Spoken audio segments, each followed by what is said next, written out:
Hi friends, இன்றைக்கி night நான் முட்டை குழம்பு தான் பண்ணியிருக்கேன். பேனில் வந்து எண்ணெய் சூடானதுக்கப்புறமா கொஞ்சம் உப்பு, மிளகாத்தூள், மஞ்சத்தூள் எல்லாம் போட்டு கொஞ்சம் இதானதுக்கப்புறமா நம்ம வேக வச்சு வெட்டி வச்சுருந்த முட்டையை போட்டு ஃப்ரை பண்ணி எடுத்துக்கலாம். கொஞ்சம் பெப்பர் தூள் போட்டு மாற்றி வச்சுக்கலாம். அதுக்கப்புறம் அதே எண்ணெயில் வந்து வெங்காயம் வந்து நல்லா வதக்கிக்கலாம். வதக்குனதுக்கப்புறமா வந்து கொஞ்சம் உங்களுக்கு காரம் தேவைன்னா அதில் போட்டுக்கோங்க. எனக்கு இந்த அளவு போதும், என் பொண்ணுக்காக தான் கம்மியாக எடுத்துக்கிறேன். அதுக்கப்புறமா வந்து தக்காளி ஒரு 3 தக்காளி போட்டு நல்ல ஜாரில் போட்டு அரைச்சி எடுத்துக்கலாம்.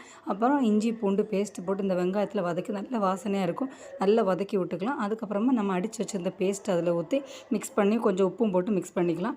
மிக்ஸ் பண்ணி விட்டதுக்கப்புறமா ஜாரில் வந்து மல்லி இலை ஒரு கையளவு மல்லி இலை போட்டு அரைச்சி எடுத்துக்கிறேன். உங்களுக்கு இந்த ஃப்ளேவர் பிடிக்குன்னா கொஞ்சம் ஜாஸ்தியாக கூட போட்டு அரைச்சி எடுத்துக்கோங்க. நல்ல ஃப்ளேவரும் நல்ல கலரும் கொடுக்கும்.